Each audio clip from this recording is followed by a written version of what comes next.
And we're back. That's right. A whole new year. I just shot. I had to wake him up. It's a whole new year and the same thrifty quality you've come to expect from your favorite podcast, the Stand Up Guys podcast. This is episode 125. Which sounds like one of those like kind of mild milestone numbers. Like if this were a comic book issue, they'd be like, we'll give you an extra 12 pages, and so we can call it a special issue Before you're canceled. But we do hope everybody had a good holiday break, a Merry Christmas, a Happy Chinooka, as Smokey Robinson would say. Chanukah. Chanukah. An orgasmic Kwanzaa. You were talking like the other week, we were like, you have this conspiracy theory that Kwanzaa is like Festivus, like a totally like bullshit holiday, and like that might be true. I don't know. I thought the thing was like at some point it was like a holiday for black people in America, and then like they found out it didn't like really exist somewhere else or something. Yeah, the guy who was like behind Kwanzaa was like pretty racist himself. Like he was like a self-hating black guy. So like he was the whole idea is just it's not good to celebrate, I don't think. Now I really want to know what the Kwanzaa traditions are. Like I feel like it can't be a great holiday, or you like at least with Hanukkah, like I vaguely know like the lighting of the candles and the 8 nights and all that stuff. Like Kwanzaa, I have no idea. Like if they have any traditions, like you've only had 2 months to think about this and not look anything up.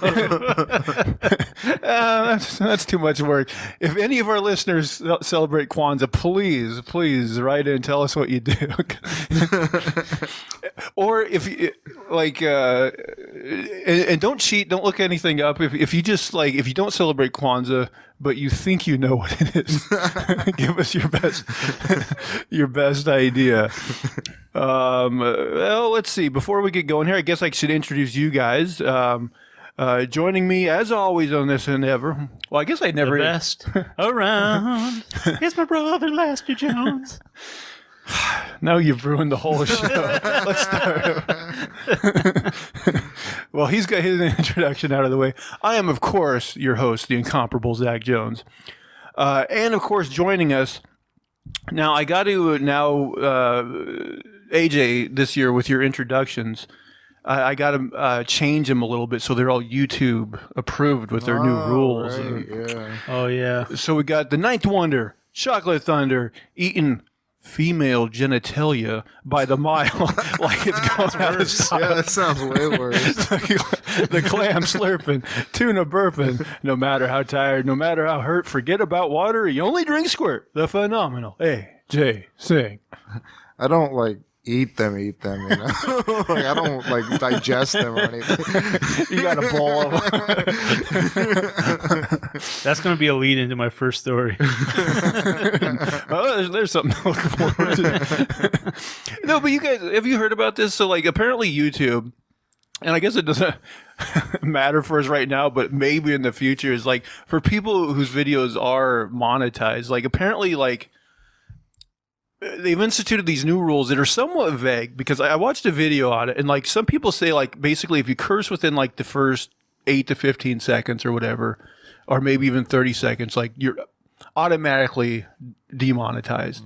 And like even if it was a past video that used to be monetized, like overnight it was just like, no, that video is demonetized now and you can't edit it and do anything about it. You're just screwed, I guess.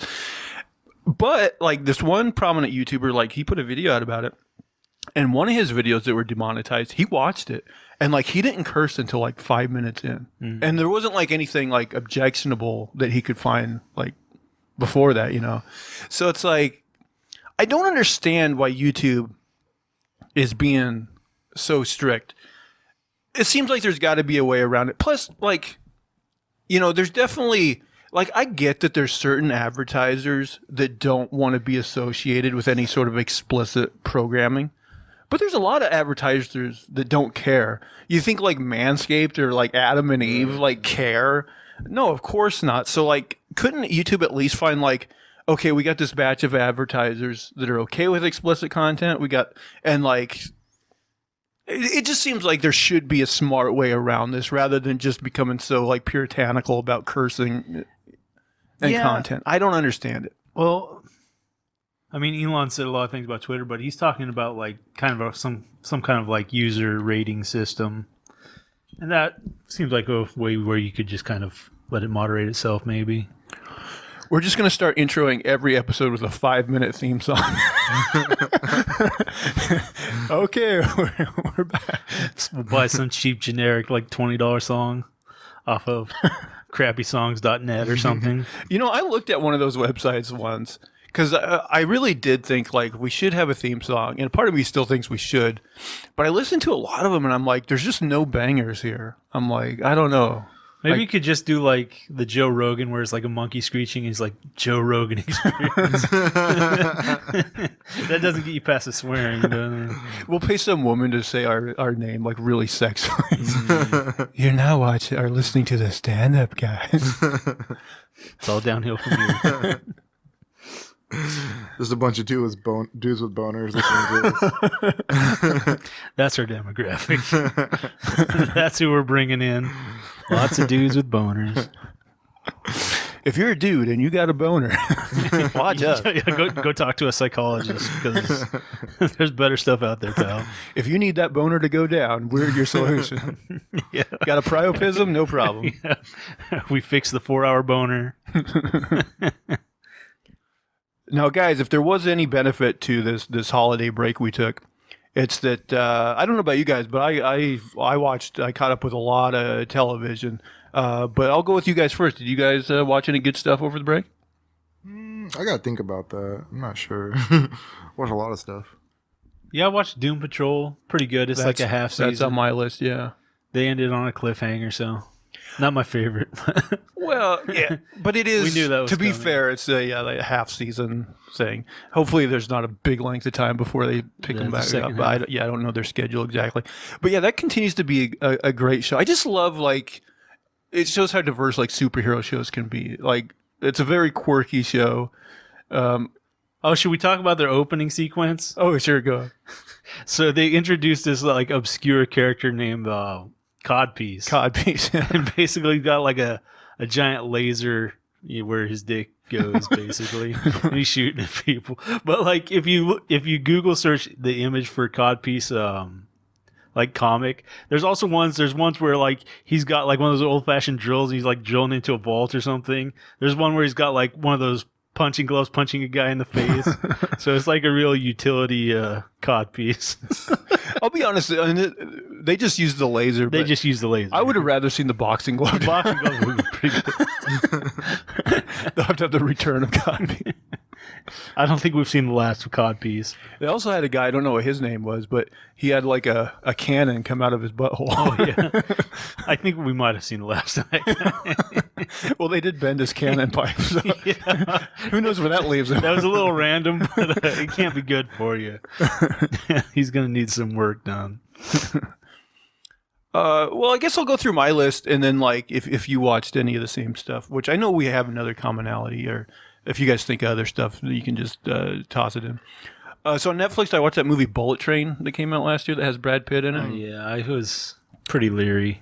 Here's the thing, like it is an action movie, and I know you're leery of like your action movies, but I do think they take just enough time to kind of give every character a backstory so that you're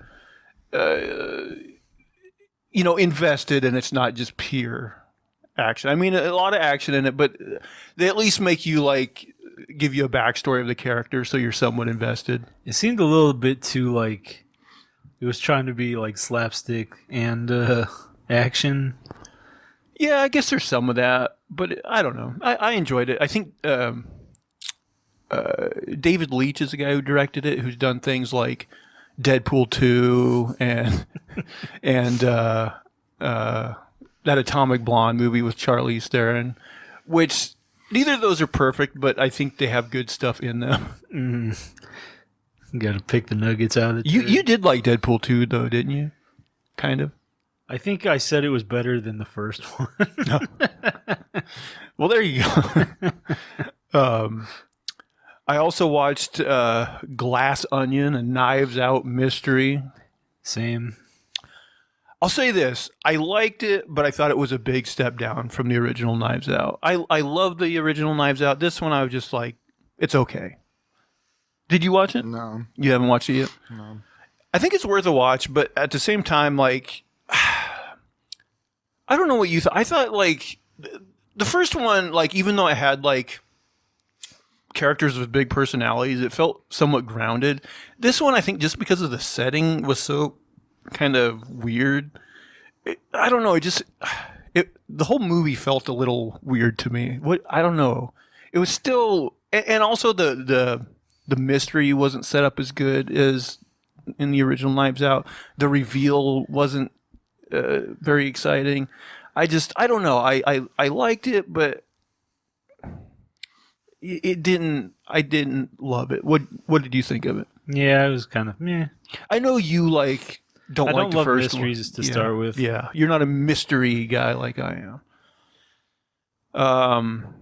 But I know a lot of people really loved it. I'm like I can't put it in line with the first movie. But I also I took the time to finish some series that I've started, but kind of were on my list for a long time that I just I need to finish this, but I never did. So I finished Killing Eve season 4, which the reason I hadn't finished it was because it started really slow that season, and then it did get better as it went along. But then, and I haven't looked this up for sure, but you get to the last episode, and it ends very abruptly. Something happens, and it just says the end. So I'm thinking I'm guessing I watched the series finale.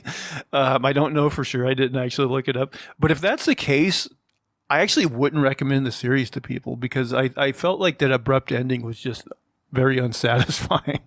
There's good stuff in the series, but if that's the ending, I don't recommend going on the journey. The destination is a disappointment.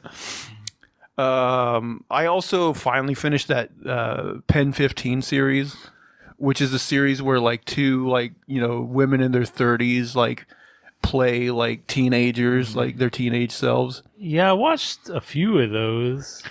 Here's the thing, it's only a 2-season show, so it's not a huge time commitment, but I really liked the first season. I thought it was pretty funny, but eventually, especially in season 2, I feel like it went too much into dramedy territory where they're less funny, more serious.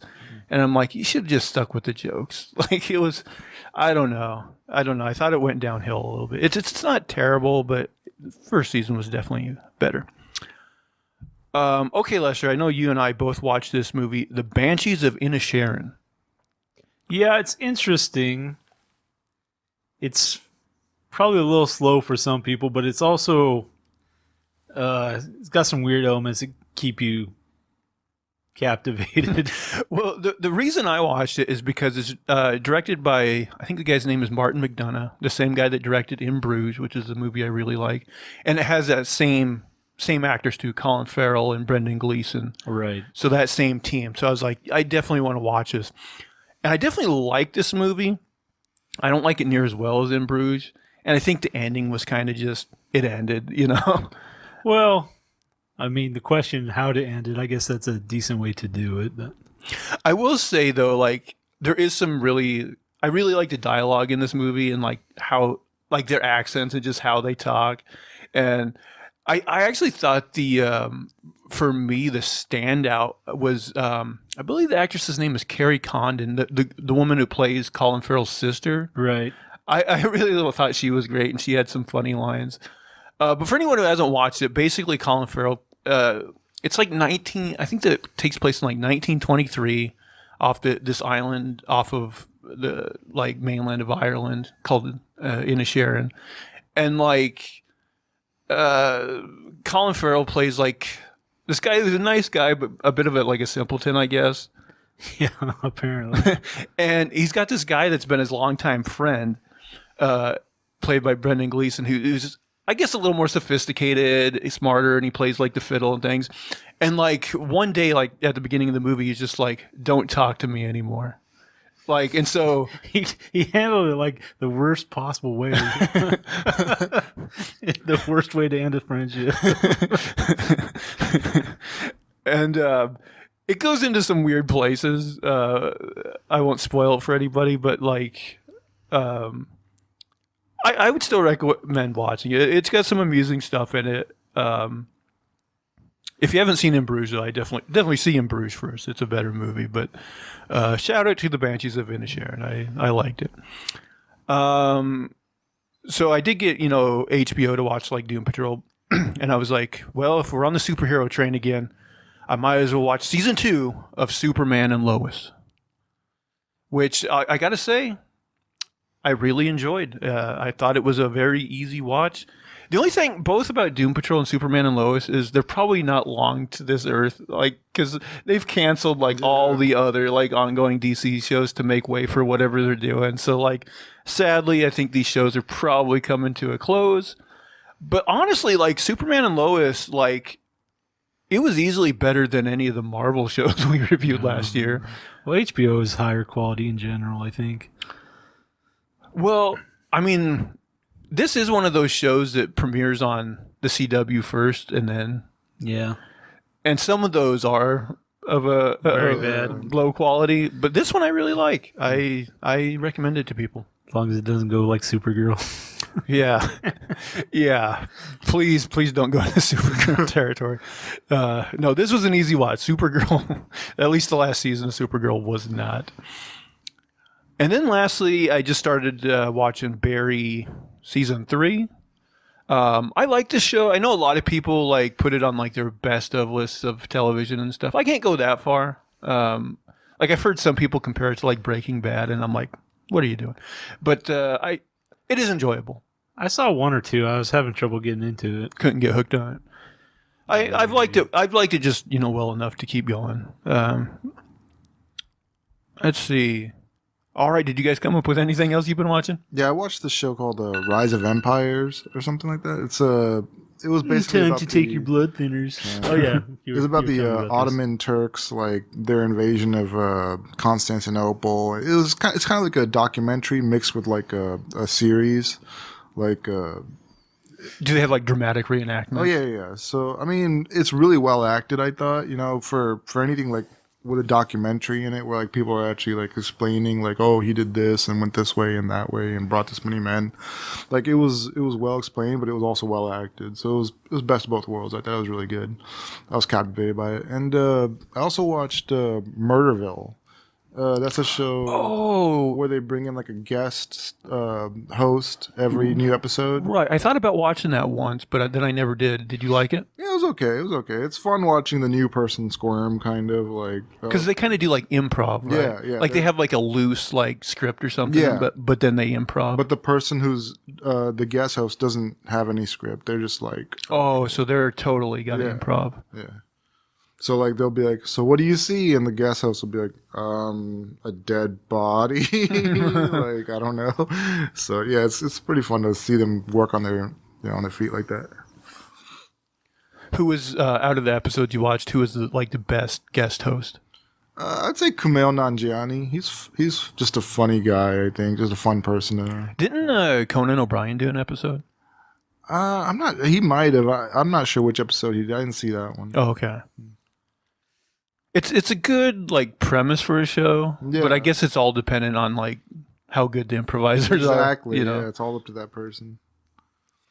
So that Rise of Empires or whatever it was, that's some. You said because I heard you and your sister talking about this show because she really liked it too. It's somewhat about like Vlad Dracula or whatever, like the guy that the Dracula guy, like mythos is kind of based on. Yeah. Like, didn't he wasn't he kind of famous? Maybe I'm wrong about this, but didn't he like put a bunch of like heads on pikes to like scare people? He put people on pikes, like he put them from anus to like up to their shoulder. Ooh. That's how the pike would come through them. So I mean, thousands and thousands of people, men, women, and children. He impaled a bunch of people. I can see why that kind of like violence would like create like a mythos around that guy, Yeah. Well, I mean, if he had won, he probably would have been seen as a hero. Nobody would be talking about the savage stuff he did. But because he lost, like everybody knows him as like, this savage, bloodthirsty, evil guy. Can you imagine walking through one of those areas? The first thing in your mind would be like, I need to get the fuck out of this place. Yeah, for sure. Like, this is not a place for me. Yeah, it's definitely an intimidation tactic that would work. Yeah. If you were gonna fight, though, you'd be like, I need to die in this fight. I don't need to have some fucking post shoved up my asshole. Yeah, I mean, once you do a stunt like that, you're like, all right, it's all or nothing now. Yeah. You know? Eventually, like he ran off to like the countryside. Like he tried to form another army, but he was hunted down like years later, 13 years after his last battle with the Ottomans, and he was just killed like unceremoniously. His head was displayed on a pike. But man, I mean, back then it's crazy. Like people would go to war for anything. Like they got thousands of people to like line up behind him for a war that they were definitely going to lose. I don't know. People just were willing to die for much smaller things back then, I feel like. Now we'll only go to war for meaningful things like oil and money.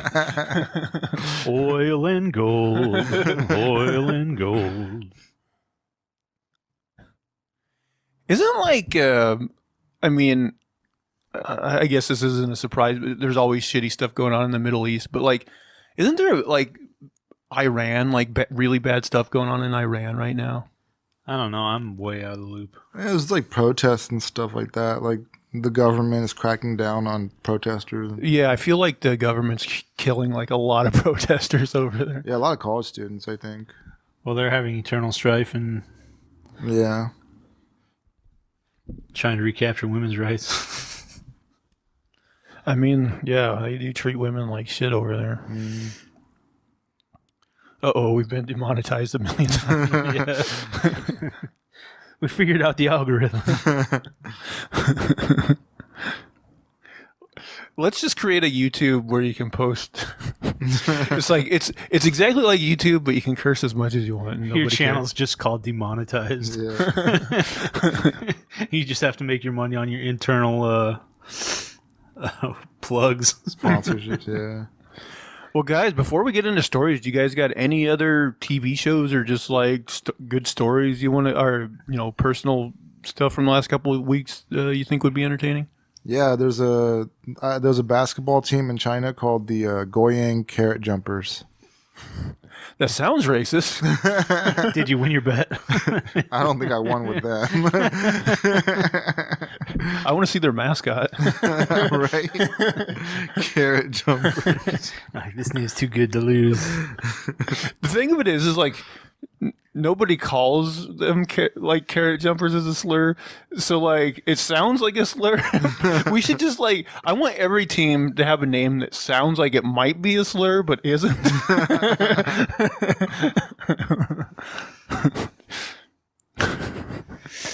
It's like we finally did away with the Redskins. Now we're the carrot jumpers. Well, isn't there a college team called the Cotton Pickers? I've never heard of that. Yeah, I don't think that would apply. Yeah. There's the Tar Heels. Mm. What's the origin of that? Yeah, That sounds vaguely racist as well.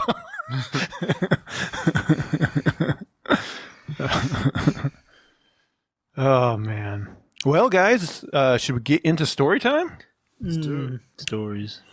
All right. Well, anybody who has not listened to us before or watched us, we're basically going to go around. Everybody's going to bring a wacky news story from around the globe to the table, and we'll just see if we can't make something funny and or entertaining out of it. And as tradition dictates, I believe, AJ, we usually start with you. So what do you got for us? World's first heartless human was able to live without a pulse. In recent years, modern medicine has provided us with everything from new vaccines to protect us from deadly diseases through to groundbreaking cancer treatments. It's provided us with hope on countless occasions, including back in 2011 when doctors unveiled a machine that could allow a human to live without a heart, one of the body's most important organs. After decades of trial and error among surgeons desperately trying to create a machine that I'm guessing mostly error. that wouldn't break down or cause blood clots or infections, two doctors at the Texas Heart Institute developed a device that used whirling rotors to pump blood around the body without a heartbeat. Dr. Billy Cohn and Dr. Buzz Frazier first tested the idea in an 8-month-old calf called Abigail, removing her heart and successfully replacing it with 2 centrifugal pumps, which circulated the blood through her. By every metric we have to analyze patients, she's not living. But here you can see she's a vigorous, happy, playful calf licking my hand. After practicing on 38 calves, Cohn and Fraser progressed to human trials, selecting a 55-year-old man called Craig Lewis, who was suffering from amyloidosis, a rare autoimmune disease that causes a buildup of abnormal proteins, in turn rapid heart, kidney, and liver failure.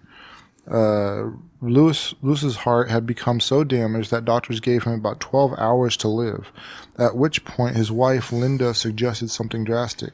His wife Linda said he wanted to live and he didn't want to lose him, and we didn't want to lose him. You never know how much time you have, but it was worth it. Dr. Cohn and Fraser, it's just a picture. In March 2011, she approached Cohn and Fraser, who removed her husband's heart and installed the artificial device. Linda said, "I listened and it was a hum, which is amazing. He didn't have a pulse." She said her husband, who worked for the city of Houston, maintaining the city's vast system of wastewater pumps, would have appreciated the pulseless heart cobbled together from various materials, with Cohn explaining dacron on the inside and fiberglass impregnated in silicone on the outside. There's a moderate amount of homemade stuff on here. The doctor said the continuous flow pump should last longer than other artificial hearts and would cause fewer problems. We look at all the animals, insects, fish, reptiles, and certainly all mammals, and see a pulsatile circulation. And so all the early research and all the efforts were directed at making pulsatile pumps. The only reason blood has to be pumped rhythmically instead of continuously is down to the heart tissue. Cohn continued, the pulsatility of the flow is essential for the heart because it can only get nourishment in between heartbeats. If you remove that from the system, none of the other organs seem to care much. After the procedure, Lewis woke up and began to recover. However, his condition began to deteriorate as the disease attacked his liver and kidneys, and he sadly passed away in April that year. But he did manage to live for more than a month with the pulseless heart, with his doctor saying the pumps had worked flawlessly. I will say, I've always thought like our bodies, like the heart, like it's like a big design flaw. Like that's what always gives out on people is the heart. Yeah. It seems like our bodies should be designed in a better way where we can just, like if our blood didn't have to circulate, wouldn't we be better off? Like, how is your blood not going to circulate? I don't know, like we're just like full of blood and it doesn't have to continually like be oxygenated and changed. I don't know how it would work, but I mean, we're just one big like chemical reaction going on. I don't know. It just seems like a bad idea. But you know what? I'm glad they are working on this. Although, wouldn't it be so weird to be alive and have no pulse? Yeah, it would. Like it just is one continuous stream of blood moving. Yeah. There's no like bump. That does seem weird. I wonder if like that's what happens in vampires. Yeah. I wonder if the hum is like loud enough to hear. Like, yeah, I wonder if that would actually change how humans behaved or something. Like just the difference in that. Does he like have to have like a lithium battery in there? Like how do they power this thing? I mean, I assume there is some sort of battery. Because that's a lot of work pumping blood around, I would think. But it sounds like it's just like these little like motors or something that can keep it flowing. But any breakthrough is good. Yeah, I'm glad they're working on this stuff because like heart failure is like the most common form of death, I think, right? It's up there. And when I was a kid, it was like number 1 in America. I think it still might be. Mm-hmm. I mean, there's a lot of things that can lead to heart failure, I guess. So like, but yeah. And a lot of people just have heart disease, Mm. I think women too, like heart failure is like the number one killer or whatever. Pretty much everybody. Yeah. All right. Should we go to the first manifesto entry of the year? Well, this is probably the best one. So, a little close to home, Gresham, which is basically a suburb of Portland. So, Gresham story. A 25-year-old attacked this elderly guy who's like 78 years old at a Max station, pins him down. Before the police can get there, the guy has eaten his ear and part of his face. Holy crap. People could see his skull before the police got there. Yikes. I mean, how I'm surprised I didn't hear this story. How It's horrifying is that? That's straight up like zombie shit just happening in real life. Yeah. It's awful.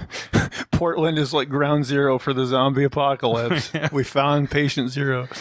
Don't eat old people. They explain like why he did that. They said he was being checked for drugs, but it's got to be drugs or mental issues. Yeah. He said something like he thought he was a robot or something. It's like, why would you chew into a robot? Yeah.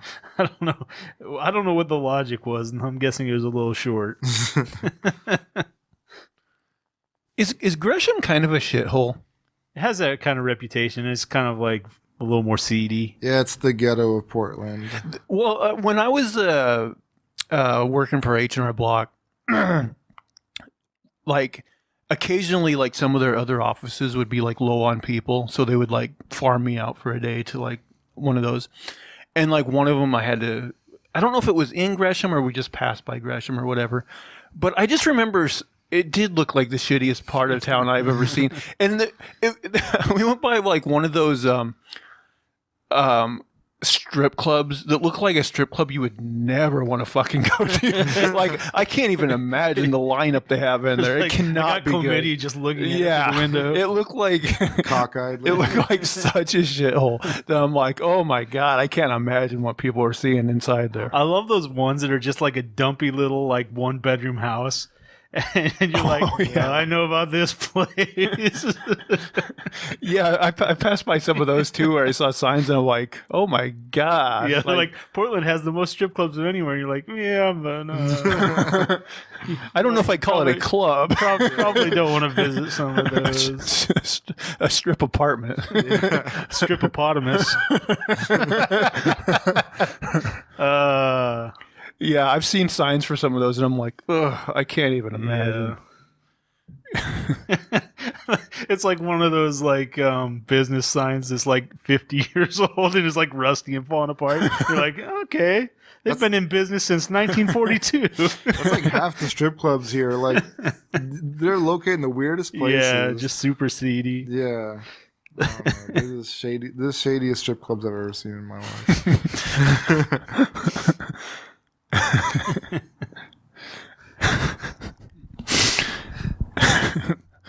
Maybe we should do like a thing where we review every strip club in Portland.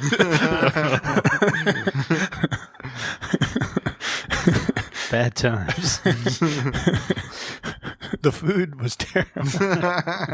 Tasted like ass. The thing is, driving with Uber, I always had these clients like, oh, they have the best like steak bites and shit like that. And you're like, Steakums. Oh my god.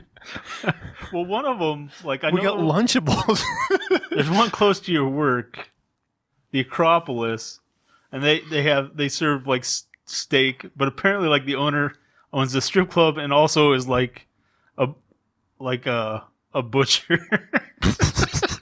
He's like, I'm selling meat one way or the other. Yeah. It's like, I got to get rid of all this steak. I'll just hire me some titties. That'll move some product. He's like, how am I going to get rid of this like third-rate steak? I know. That's how you move any product. You get naked women to dance, you can move anything. Well, that was a sexy story, and I got another sexy story for us. Grandpa causes hospital evacuation by showing up with a World War I shell up his butt. Oh. Well, just fell up there somehow. He was feeling nostalgic. There are some stories that even we at Audi, that's Audi.com, the source of the story, couldn't make up if we tried. This is one of those. A French hospital was recently evacuated due to a threat of high explosives. That sounds awful, but hold on a second. It wasn't a bomb threat. The situation was serious, though, from a medical standpoint. That's because the explosives were in someone's butt. An 88-year-old man showed up at the hospital and reported to the doctors that he suffered from a bizarre condition. He stated that there was a World War I-era artillery shell lodged firmly up his ass, and he couldn't get it out. What was the hospital staff supposed to do? Before they could evacuate the buried shell, they had to call the bomb squad and evacuate half the hospital in case there was a fire in the hole. Fortunately, all's well that ends well. I do like the writer of this. They're getting in some good puns. The shell was harmless, and the doctor safely pulled it out of the octogenarian rectum. This bizarre medical case happened in the city of Toulon, a picturesque port city on the French Riviera. On the evening of Saturday, December 17th, our adventurous old man arrived at the hospital. We're prepared to bet that the hospital staff wasn't prepared for the answer when they asked the man what his issue is. He promptly informed them that he had an artillery shell from World War I stuck in his anus, and he wasn't able to remove it himself. The hospital staff was flabbergasted. According to a number of the staff, they're used to extracting all kinds of things out of people's intestines, but this was the first high explosive. An apple, a mango, or even a can of shaving foam, we are used to finding unusual objects inserted where they shouldn't be, the hospital worker told Var Matin. But a shell? Never, they exclaimed. There most likely were a couple of follow-up questions, including, are you serious, and how did it get in there? We don't know how it got in there, by the way. French media hasn't reported how the shell ended up in the man's butt. We're sure we can all use our imaginations, though. It rarely comes out where it went in. Naturally, the doctors had to take the shell out from where the sun doesn't shine. But first, they had to take appropriate precautions should the man develop explosive stomach issues. The hospital management organized an immediate partial evacuation of the premises. Incoming patients were diverted to other hospitals, and only the gynecology, maternity, and intensive care services remained operational. To make sure that those staying at the hospital were safe, the staff set up a separate tent outside the main facilities to take care of the man. We then had to treat our atypical patient, who immediately assured us that the shell was deactivated, the hospital staff member said. They couldn't take any risks, though, so they called in the bomb squad. Fortunately, once the explosive experts arrived, they quickly agreed that the shell couldn't explode. Instead of a live round, the shell was deactivated. Commemorative item France handed out to poilus, or French infantrymen who fought in World War I. The doctors could then proceed to remove the shell. Unfortunately for the old man, they couldn't just pull it out. It required extensive surgery. It rarely comes out where it went in, the hospital staff member noted. It seemed like it would almost always come out where it went in. Yeah, I don't know. Unless they actually had to cut into his intestines. Gave him a C-section. Surgeons successfully removed the 7-inch long, 3.5-inch diameter shell from within the man's guts. According to media reports, the octogenarian is in good health and expected to make a full recovery. Bizarrely enough, a nearly identical event happened almost exactly a year ago. In December 2021, a man in England arrived at a hospital with an artillery shell inside his anus. Old people getting artillery stuck up there. In that case, too, the staff called the bomb squad to the premise to assess the danger. After being told there was no risk, they pulled out the shell. The difference was that the shell was from World War II in the English case. Perhaps shoving things up your butt is some shared English-French holiday tradition, but whether it is or not, for the love of all things good, stop using military-grade explosives to explore your body cavities. This rivalry has gone too far. They're out anal ammunitioning each other. I don't know. What was that? Was it the War of the Roses, that really long war between the English and the French? Or sounds right. They're starting now. It's the war of who can shove the biggest military shell up their ass. It's a competition each year. No. Christmas tradition. England struck first, France struck last. You know the Germans are going to get on. Oh, yeah, for sure. When is America going to enter this There'll war? be 2 Germans with 1 artillery piece stuck in both their asses. Micro atomic bomb. Yay! Yeah. Oh my gosh.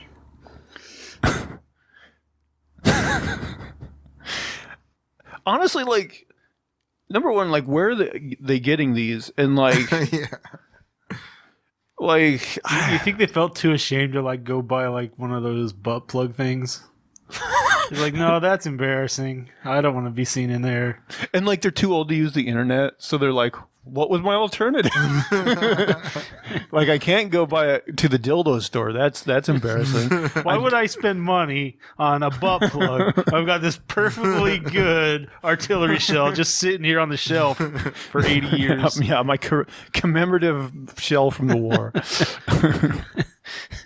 Thanks for everything, Churchill. You think he was thinking about the good old days when he was shoving it up there? Well, that was my story. AJ, do you got a second one for us for this week? Man, that was brutal. What's our time? Oh, we got another about 20 minutes or so. 20 minutes. This one's rough. Medical examiner says the worst death she has seen is the case of a man who was thrown down a manhole into boiling water. Oh, I thought you were going to say a guy whose artillery shell went off. At least that'd be fast. What you consider to be the worst way to die is ultimately going to be subjective. So for some might fear enclosed spaces, and so getting trapped in a cave might be their top choice. But I think we can all agree that getting thrown down a manhole into boiling water would suck really bad. Just so you know, this isn't a hypothetical scenario. This actually happened to a poor soul, as revealed by a New York medical examiner who went into detail about why this was the worst death she's come across. Needless to say, things are about to get pretty gruesome from here on, so be warned. Dr. Judy Melanek is a former medical examiner, having chosen the Big Apple to pursue her career over LA. Speaking to the New York Post about why she opted for the city, she explained that she was told by her chief resident, if you really want to learn forensic pathology, do a rotation in New York City. All kinds of great ways to die there. She said the case of Sean Doyle gave her the worst nightmares. But there's one that really sticks out to Melanek, and that is the case of Sean Doyle. The worst nightmares I have had in my 2 years at OCME came after I performed the post-mortem examination of Sean Doyle. Although she is often asked about the worst way to die, she replies, "You don't want to know." But when people really insist, she goes into the story of Doyle, a bartender who went out drinking with his friend Michael Wright and Wright's girlfriend back in 2002. It's believed the pair got into a fight after his friend accused Doyle of flirting with his partner. Although the details of the argument are murky, what we do know is that the night ended with the bartender being thrown around 18 feet into an open manhole. Due to a broken main, there was scalding, boiling hot water at the bottom. Sean Doyle ended up down a manhole with boiling water at the bottom. Now brace yourselves. You see, Doyle didn't pass away straight away. On the contrary, even when emergency services turned up, he was still alive and standing at the bottom, shouting and screaming for help. But the Post states that no one could get down there, and as an official said, it was around 300 degrees, 148 degrees Celsius. It took 4 hours before Doyle's boiled body was retrieved, with temperature readings showing it had reached 125 degrees Celsius, 51 degrees Celsius. Although Melanek said it was likely higher, as 125 was the max reading of the thermometer. By the time the remains reached the doctor's autopsy table, she realized Doyle's skin had completely peeled off and his internal organs were cooked. Damn. She said it looked like he had been steamed like a lobster. Since he had no head trauma or broken bones, it meant he was fully conscious as he suffered his horrific fate. And if that weren't bad enough, TikToker Tales by Angie shared a video on the case in which he said, What makes this the worst death ever is that steam burns, no matter how severe, do not destroy nerve endings the way flames do, which means Sean would have felt everything. First responders were unable to retrieve Doyle before he died. If that doesn't give you nightmares, I don't know what will. As for what happened to Wright, reports at the time state that he was charged with second-degree murder, although it's not listed online. One person pointed out the fact that Wright's girlfriend said they were just roughhousing, meaning the manhole incident was likely just an accident. An accident that ended in arguably the most horrific death New York has ever seen. And that's why you don't fuck with another man's woman. Yeah. The moral of the story. No, but that is gruesome. Let's go back to talk about old man shoving things up his assholes. Yeah. I'm surprised that like CSI hasn't done like a rip from the headlines of a guy that's boiled to death. Yeah. Maybe they have. I don't know. Yeah, I would think those shows definitely must have covered this at some point. But yeah, I've always heard that like, you know, burning to death is like the worst death, and it's probably up there, but it sounds like maybe being steamed to death would be even worse. Yeah. I don't know how you could stand there. It seems like you'd be like panic and just like try to run downstream or something. But I thought like manholes had like ladders going up and down or something. Yeah, I thought so too. I think they do. I mean, depending on the situation, I guess he could still just fall down it and like not catch the ladder or something. I don't know. Yeah, I don't know.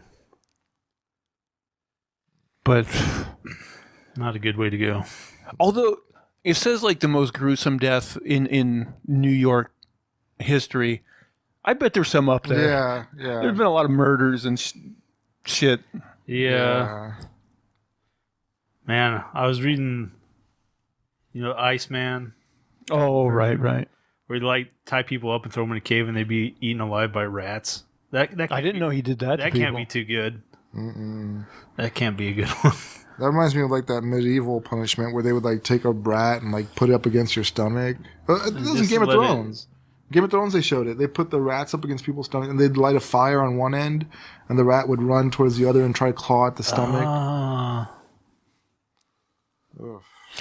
I saw a long time ago a thing on that Iceman guy, and he said sometimes he would like there was some sort of poison, and he would pretend like he accidentally like spilled his drink on somebody, but it was like this poison that would absorb through people's skin Yeah. and kill them. I remember that. It sounds like he used it a couple different ways. I think it was just like a normal one. It was like, what is it? It's the one that makes you seem, it looks like you had a heart attack. I don't know if it's strychnine or Arsenic or something. Yeah. But it's scary that there's just something that can like do that. You know? Oops. And then like, they just And walk you're away and you die.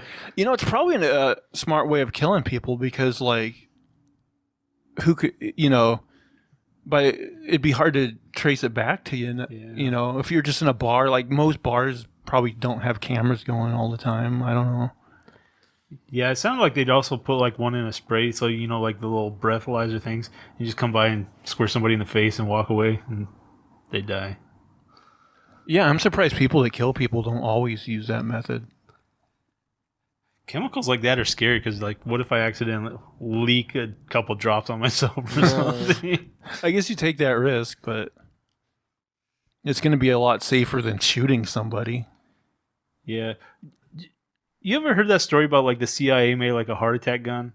Oh, Where I think it's just like maybe air powered and it shoots a little pellet in you or something, and then like it looks like you had a heart attack. Like same kind of concept. No, I heard about the diarrhea gun. I heard of one that melts your brain. I don't know. There's some fucked up shit out there. Yeah, the government, man, they make some scary shit. I mean, on 1,000 Ways to Die, I saw one of them, like, there was like a suitcase this guy was holding, and it was like a assassination tool, because if he aimed it at the person on stage, it would kill them after a few minutes or some amount of time. Like, there was some sort of beam coming out from the suitcase that was going towards that person. So, yeah, this guy, his whole thing, or was it the guy on stage who killed him? One killed the other. Yeah. And, like, he was on a date, and... yeah, it was during the date that somebody dropped dead. We are going to eventually just kill ourselves, aren't we? In some way. That's what humanity is. We're just looking for the cleverest way to kill each other. Alrighty, manifesto round 2. Yeah, I'm running a little shy. Have you guys heard about this Andrew Tate story? Yeah, I did. Yeah. So the thing is, like, his whole thing is like being a huge piece of shit, so people will like follow him or whatever, right? Yeah. But he was a kickboxer or something at one point. Yeah. But so I guess he used to live in the UK, but he moved to where was it? Somewhere Like Eastern Europe, Yeah, Romania or something. Romania, something I random. think he's originally from America, and then he moved went to the there. UK, and then he moved to Romania. Okay, but like apparently at one point he'd said something like he was moving there because something about the UK's rape laws being too strict or Yeah. something. Yeah. So it's like it's a horrible statement anyway. But like I mean I've heard the theory that this is like a persona this guy's adopted just to get publicity. And like I don't know how much of that's true, but like even if that's your decision is to just like create this awful character to make money, you're still a pretty big piece of shit at that point. he's harming so many young men, you know, their mentality by pushing them. Just the exposure to someone like that is not good for you. Well, I was first introduced to this guy on the Your Mom's House podcast because they found some videos of him Just saying. where he was basically saying all this like misogynist stuff, Right. what he expects out of women and all this stuff. And then eventually they actually had him on the show. And like I don't know like if part of it is he's like Putting it on. intentionally Right. like being villainous and to get attention. But he does seem like a huge piece of shit. Like if you watch that interview, like under that like fake huge piece of shit, there's another like real piece of shit. Yes, you can definitely tell he's a piece of shit. And also like he mentions like God in that interview, like he is like this religious guy because of course he is, you know, but or at least somewhat pretends to be religious or whatever. But like yeah, people should watch that interview because like he just you can tell the guy's a scumbag, and also he has these like online classes that he sells Right. for big bucks. Right, that it's like Hustler University or something. Something, yeah, where he supposedly like teaches men like, you know, the secrets to To success being a or huge piece of whatever. shit. Yeah, to be a huge piece of shit. But then like he goes to this Romania or wherever, I think mostly either to escape shit he's already done or because there's lax laws about like, you know, women and stuff. Right, you can just that's what he was looking for. And like there's videos of him with all these like, you know, quote unquote girlfriends. Who knows? well, I mean it's a well-known playbook, right? Straight from those like shitty commercials in like the 80s where it's like you want to have cars like this and women like this. You need to do this. You need to buy my course. I will say from that interview though, you can tell he's definitely like an ambitious guy Right. and like can be like a hardworking guy, and that's why he got like so good at kickboxing and all that Right. kind of stuff. And he also talked about his dad. I think he said his dad was like this guy that was like really like great at chess and stuff, and like his dad like taught him these lessons about like, you know, not like these laws like, you know, are for basically like stupid people or something. You Right, know okay. what I mean? Like it seemed like his dad definitely like influenced him to be kind of this creep in a way, you know. Now he's out there influencing others. Yeah. If he now this most recent thing is like he did that video where he like, I guess I didn't watch the video, but apparently the whole thing was just so he could make fun of that Greta Thunberg. Thunberg. Yeah, they were having some kind of back and forth feud. And then the I guess he was like wanted for like possible human trafficking or something. Well, And- that's the charges. Yeah. and the police like found out where he is from looking at his pizza box. I think they discredited that, but that was a theory. But yeah, it's well, in the middle of that feud, like he got arrested, and then it's like, well, are the police possibly corrupt, or are these possible like real charges? You know, and like you're kind of like, well, neither would really surprise me. Right. Yeah, I don't know, but Yeah, amazing case study, one way or the other. He's definitely a guy that thinks the law doesn't apply to him. Yeah. And he should be able to do whatever he wants. So yeah, it'll be interesting to see how that comes out. But then again, I'm like, even if you're maybe convicted of doing something terrible in Romania, like, what are their laws like? Yeah. Like, I'm sure he'll just be free in no time.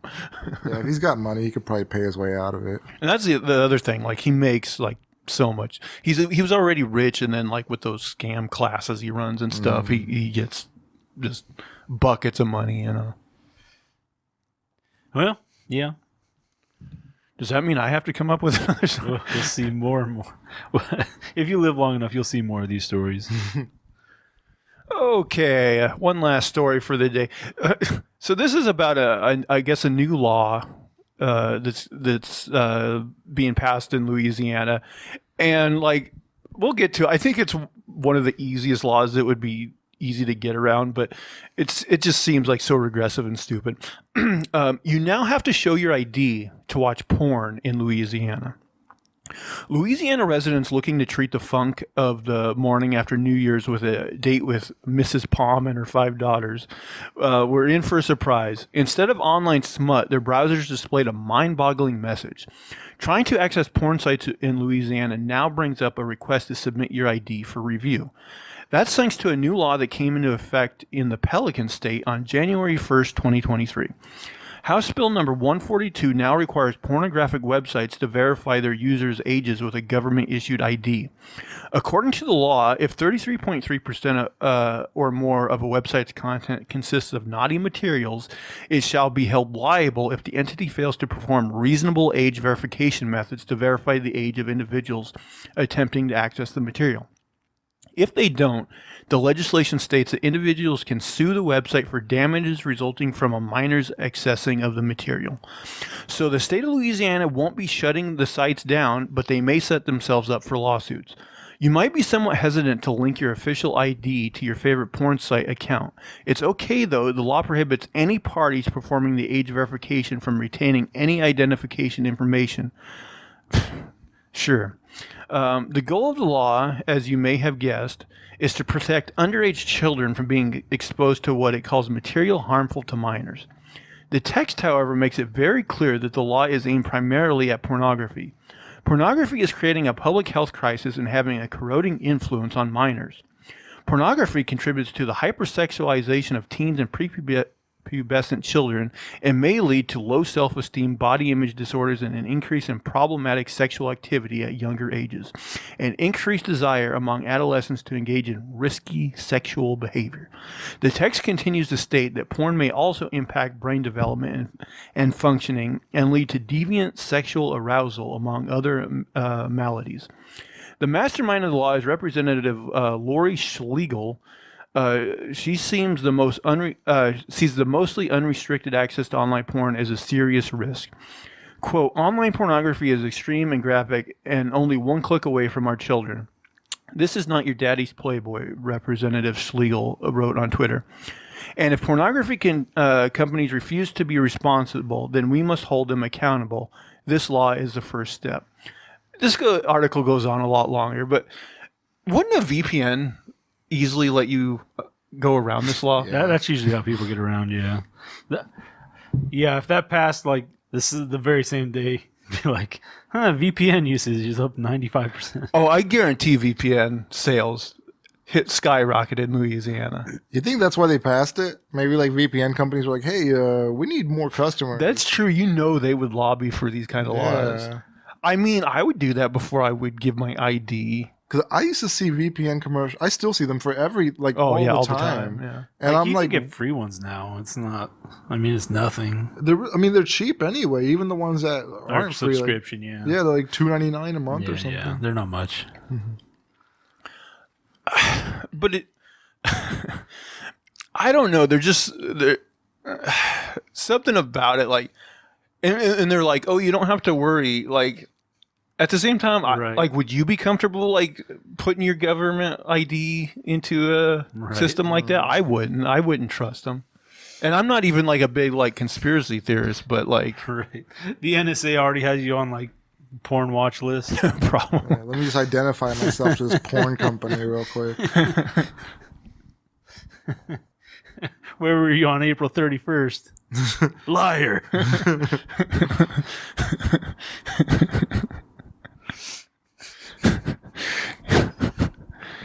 We know you were watching like Ass Blasters Volume 9. Come on. Although maybe like that maybe like that would stop you from being wrongly like convicted of another crime. Like I was here watching this. Exonerate me. But yeah, I mean, I get them like wanting to try to like stop kids from watching porn, but I don't think that's going to work anyway. Actually, kids are probably smart enough to install a free VPN or something on their own. Well, I mean, if you look at school and like every kid has a smartphone, it's like your kid's going to know somebody. Yeah. That's the other thing is like, even if you're strict about like, monitoring your kids and stuff, they know somebody. Yeah, there's somebody. And it's one of those things that's going to happen, Yeah, there's always a cousin. Like in school, there was always like, oh, my big cousin showed me this. Right. There's always somebody, yeah. There's a kid with like one of those like terabyte hard drives. Hey, guys. Yeah. Yeah, 30 cents a view. There are some kids who are in the thick of it, and you're like, you shouldn't be living that life. Like, this kid has seen too much for his young eyes. Yeah. Man, I was listening to this podcast like a while ago, and I forget who the guest was. Probably some sort of comedian or something. But he said when he was like a teenager, like him and his friends, like one of his friends had like some pornography. So like they all like basically like jerked off in the same room. Like he said they like put blankets over themselves, but they like all knew they were like jerking off, and they just kind of, he said, would like try to like block out, ignore like all the jerking off like going on right by them. I'm like, even when I was a teenager and like I would have been like curious about like porn and stuff, no way would I have done that. No way. Who's up for a group jerk? Actually, when I was in boot camp, I was like 17. There was this, so we were all in this like one big barracks, right? And there's two sides of it. There's probably about 24 people on each side of the barracks. And we're all in bed. It's time to go to sleep. And the drill instructor, he's like walking around, just, like doing his rounds, And like he sees one kid and he goes, "Quit jerking off, boy." And the guy goes, "Sir, yes, sir." "Sir, I sir," or something. It's like, I gotta go do my rounds and make sure no one's jerking off. You jerking off, boy? Those guys hate their job too. Yeah. I don't know. Some of them might love it. Like, you have to be a grade A piece of shit to love it. And I'm sure some of them do. Yeah. Because there's plenty of pieces of shit out there. But at the same time, you deal with some shit and hours that are just awful. Yeah. Like, you're living a life to make you angry, to just take it out on other people. He like sneaks back in at like 3 a.m. with like night vision goggles, and he finds some poor Nobody bastard. He's better like, be jerking. "You jerking up, boy?" Wakes everybody up. You're all gonna do push-ups for jerk off Magoo over here. Let's get that jerk off hand nice and tight.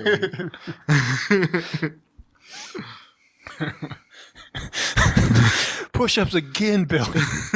This is on you again. Well, if you guys enjoy stories of jerking off, we hope you had a good time on this inaugural 2023 edition of the Stand Up Guys podcast. In all seriousness, we do thank everybody who watched last year. We hope you continue this year. Make sure to recommend us to all your friends and family. Please subscribe to the YouTube channel and on your podcast service of choice. Leave us fun comments, thumbs up, all that good stuff everybody on every podcast ever talks about. And why not, while it's still a thing, come over and visit us on Twitter. Guys, where can people find you on the Twitter? At a name for this too, and that's the number 2. At unsolicited SUG. And you can, of course, find me at Zach Jones Live. That's ZachJonesLive. And that is going to do it for all of our shenanigans and poppycock today. Please tune in again next week. Bye, guys. Take care. Have a good one.